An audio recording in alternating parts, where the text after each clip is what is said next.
नमस्कार दोस्तों। आज के दिन $1 की कीमत $75 को टच करने को आ रही है और दूसरी तरफ एक यूरो ने तो $85 का मार्क तक क्रॉस कर चुका है और एक पाउंड ने तो सेंचुरी तक मार चुकी है रुपीज़ में। लेकिन क्या आप जानते हैं कि इन सारी करेंसी से भी कई ज़्यादा महंगी करेंसी, दुनिया की सबसे महंगी currency, the world most expensive currency Kuwaiti दिनार। दोस्तों, एक कुवैती दिनार ऑलमोस्ट 250 रुपीज़ के बराबर है। सवाल यहाँ पर ये उठता है कि क्या खास बात है कुवैती दिनार में कि वो दुनिया की सबसे महंगी करेंसी बन गई है। हालांकि दूसरी तरफ जो डॉलर है, जो कि दुनिया की सबसे पॉपुलर करेंसी है, वो इतनी महंगी नहीं बन पाई जितनी कुवैती दिनार बन गई है। आज के इस एपिसोड में आइए जानने की कोशिश करते हैं इसे।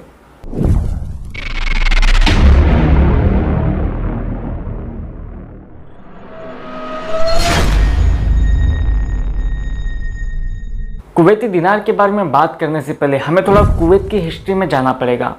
आप ये जानकर हैरान हो जाओगे दोस्तों कि आज से 70 से 80 साल पहले कुवैत में जो करेंसी यूज़ की जाती थी उसे इंडियन सरकार द्वारा इशू किया जाता था। Reserve bank of India Kuwait की करेंसी को बनाया करता था कुछ टाइम पहले तक, और उस करेंसी का नाम रखा गया था गल्फ रुपी। इंडियन रुपी से काफ़ी सिमिलर था, दिखने में कुछ ऐसा दिखता था। गल्फ रुपी की खास बात यह थी कि इसे इंडिया में यूज़ नहीं किया जा सकता था, ये सिर्फ इंडिया के बाहर ही चलता था। अब अगला सवाल ये उठता है कि कुवैत जैसे कंट्री को क्या ज़रूरत पड़ी कि ऐसी करेंसी यूज़ करने की जो कि इंडियन गवर्नमेंट द्वारा इशू किया गया हो। इसका जवाब भी दोस्तों इतिहास में छुपा है। ऑलमोस्ट 200 सालों तक 1763 से लेकर 1961 तक ब्रिटिश राज का कंट्रोल रहा पर्शियन गल्फ एरिया पर। इसी एरिया में एक कंट्री थी कुवैत की। अब ऐसा तो नहीं था दोस्तों कि ब्रिटिश राज का पूरा ही कंट्रोल कुवैत के ऊपर था, थ्रू आउट अलग अलग कंट्रोल रहा कुवैत के ऊपर। तो यहाँ पर ब्रिटिश इंडियन सरकार ने देखा कि कुवैत की जो इकोनॉमी है वो काफ़ी छोटी है और क्या करेंगे यहाँ पे एक अलग सी करेंसी बनाकर। आसान तो ये रहेगा कि हम वही सेम करेंसी को यूज़ करते हैं जो कि हम इंडिया में यूज़ करने लगे हैं। तो शुरुआत में जो डिसीजन था वो ब्रिटिश इंडियन सरकार का था सेम करेंसी को इस्तेमाल में लेने का। लेकिन 1947 में जब इंडिया को आज़ादी मिली तो इंडिया ने ये होते हुए देखा और परमिशन दे दी कुवैत को कि वो इंडियन रुपीज़ को इस्तेमाल करते रह सकते हैं। तो इस point of time exact same Indian rupees को इस्तेमाल किया जाता था कुवैत में भी और इंडिया में भी। याद रखिए दोस्तों, ये वो समय था जब कुवैत की इकोनॉमी बहुत ही छोटी थी क्योंकि ऑयल बूम नहीं हुआ था। हालांकि ऑयल की डिस्कवरी कुवैत में लेट 1930s में हो चुकी थी, लेकिन वर्ल्ड वॉर 2 की वजह से कुवैत बाकी कंट्रीज़ को ऑयल नहीं बेच पा रहा था। लेकिन इंडिया के आज़ादी के कुछ सालों के बाद इंडिया ने एक प्रॉब्लम होते हुए देखी, गोल्ड ट्रैफिकिंग की। गल्फ एरिया में बड़े स्केल पर गोल्ड की ट्रैफिकिंग हो रही थी। स्मगलर क्या करते थे कि गोल्ड को ले जाकर इंडिया में बेच देते थे और उसके बदले इंडियन रुपीज़ ले लेते थे और इंडियन करेंसी को गल्फ कंट्री में फॉरेन करेंसी में एक्सचेंज करा लेते थे। इस वजह से इंडियन इकोनॉमी को काफ़ी नुकसान सहना पड़ा था। इसी रीजन से 1959 में इंडिया ने डिसाइड किया कि हम गल्फ कंट्री के लिए एक अलग से करेंसी को इंट्रोड्यूस करेंगे जिसका नाम होगा गल्फ रुपी। इंडियन रुपये से ये 1:1 के रेशो में कन्वर्ट किया जाएगा, लेकिन कंडीशन ये होगी कि गल्फ रुपी को इंडिया के अंदर इस्तेमाल नहीं किया जा सकता क्योंकि इस वजह से स्मगलिंग पर काफ़ी हद तक रोक लग पाई थी। इसके बाद 1961 में कुवैत को ब्रिटिश से आज़ादी मिल जाती है और 1963 में कुवैत पहली अरब कंट्री बन जाती है अपने पार्लियामेंट में इलेक्शन कंडक्ट करवाने वाली। 1970s तक प्रोग्रेस इतना अच्छा चलता है कि कुवैत अपने एरिया का सबसे डेवलप कंट्री बन जाता है। अर्ली 1960s में कुवैती दिनार को इंट्रोड्यूस किया जाता है कुवैती सरकार के द्वारा और इसका प्राइस फिक्स किया जाता है 13.33 INR टू 1 कुवैती दिनार। 1966 तक गल्फ रुपीज़ सर्कुलेशन में रहता था, लेकिन उसके बाद इंडियन सरकार को इंडियन रुपीज़ को डिवैल्यूएट करना पड़ा कई रीजंस की वजह से।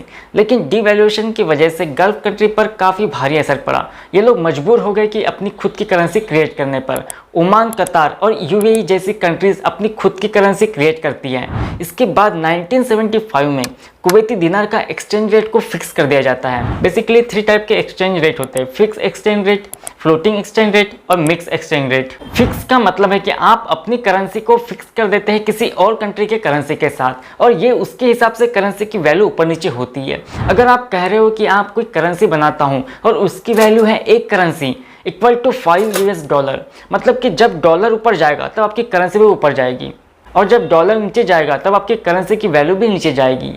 फ्लोटिंग एक्सचेंज रेट का मतलब यह है कि मार्केट में सप्लाई और डिमांड को देखते हुए करेंसी की वैल्यू को ऊपर नीचे होगी, मतलब फ्लोट करेगी, और मिक्स होता है इन दोनों के बीच का कॉम्बिनेशन। अब इंडियन रुपीस भी एक टाइम पहले फिक्स एक्सचेंज रेट पर था। 1990s तक इंडिया में इकोनॉमी का लिबरलाइजेशन हुआ, उसके बाद ही करेंसी को फ्लोटिंग एक्सचेंज रेट पर लाया गया। आज के दिन ज़्यादातर करेंसी फ्लोटिंग एक्सचेंज रेट पर काम करती है या फिर मिक्स एक्सचेंज रेट पर काम करती है, with the except gulf country की करेंसी जैसे कि कुवैती दिनार, जो कि आज के दिन तक फिक्स एक्सचेंज रेट पर काम करती है। ये किसी सिंगल करेंसी के साथ फिक्स नहीं है दोस्तों, बल्कि बास्केट ऑफ करेंसी के साथ फिक्स है। जैसे कि यहाँ पर एक बास्केट है जहाँ पे अलग अलग कंट्रीज की करेंसी है, डॉलर है, पाउंड है, यूरो है, उनके साथ में कंबाइन रेशो बना के रखा है कुवैती दिनार ने। दोस्तों यहाँ पर एक सवाल निकल कर आता है कि कुवैत ने आज के दिन तक क्यों फिक्स कर रखा है और इंडिया ने क्यों नहीं फिक्स कर रखा है, और क्या है इसके फायदे और नुकसान। अपनी करेंसी को फिक्स करने का नुकसान ये है कि आप किसी दूसरी करेंसी के भरोसे बैठे रहोगे अपनी कंट्री की इकोनॉमी को लेकर। अगर आप अपनी करेंसी को फिक्स करते हो यूएस डॉलर के साथ, तो कल अगर यूएस डॉलर क्रैश कर जाता है, उसकी इकोनॉमी गिर जाती है, तो मतलब आपके देश की इकोनॉमी भी गिर जाएगी, क्योंकि आपकी करेंसी यूएस डॉलर के हिसाब से चल रही है। इस चीज को काफी हद तक अवॉइड करने के लिए कुवैत ने अपनी करेंसी को बास्केट ऑफ करेंसी के साथ फिक्स कर दिया, सिर्फ यूएस डॉलर के साथ फिक्स करने की जगह। लेकिन अब दूसरी प्रॉब्लम यह है कि जब आप अपनी करेंसी को फिक्स करोगे तब आपको उस फिक्स करेंसी को मेंटेन करके रखना पड़ेगा। लेकिन मेंटेन करने के लिए आपके पास sufficient amount of foreign exchange reserve का होना जरूरी है अपने देश में। इतने सारे रीजंस के बावजूद भी गल्फ कंट्री आज भी इस सिस्टम का इस्तेमाल करती है। दोस्तों इसके पीछे सिंपल रीज़न ये है कि इन कंट्रीज़ की इकोनॉमी ऑयल के बेस पे चलती है, और जैसे कि हम सब जानते हैं ऑयल का प्राइस बहुत ही वोलेटाइल होता है, बहुत ही तेज़ी से ऊपर नीचे हो जाता है। अगर ये कंट्रीज फ्लोटिंग एक्सचेंज रेट का इस्तेमाल करने लगे तब ऑयल की सप्लाई और डिमांड को देखकर इसकी करेंसी भी तेजी से ऊपर नीचे होने लगेगी, और इसी चीज को अवॉइड करने के लिए फिक्स एक्सचेंज रेट का इस्तेमाल आज तक किया जाता है। फॉरेन एक्सचेंज रिजर्व की कुवैत के पास कोई कमी नहीं है, इस वजह से कुवैत को फिक्स एक्सचेंज रेट को मेंटेन करने में कोई मुश्किल नहीं होती है। कुवैत के पास one of the largest global reserve है ऑयल का, और ऑयल के बेस पर ही कुवैत अपने high value of fix exchange rate को मेंटेन कर पाता है। अगर हम थेराटिकली कहे कि कुवैत अपने करेंसी को और भी ज़्यादा फिक्स एक्सचेंज रेट पर क्यों नहीं रखता, आज के दिन अगर 250 रुपये कुवैती दिनार है तो कुवैत ऐसा क्यों नहीं करता कि 1000 रुपये के बराबर कर दे।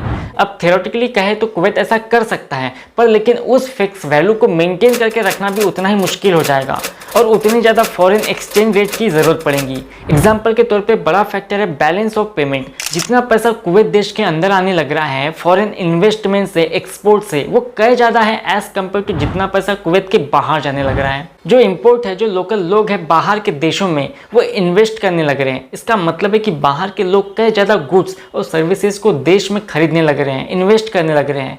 इसलिए करेंसी की जो डिमांड है वो बहुत ज़्यादा बढ़ गई है और इसलिए इसकी वैल्यू भी बढ़ गई है। इसी वजह से दोस्तों आज जो कुवैत की करेंसी है, जो कि है 250 रुपये 1 कुवैती दिनार, जो कि दुनिया की सबसे महंगी करेंसी बनी हुई है। नमस्कार दोस्तों, मिलते हैं अगले वीडियो में।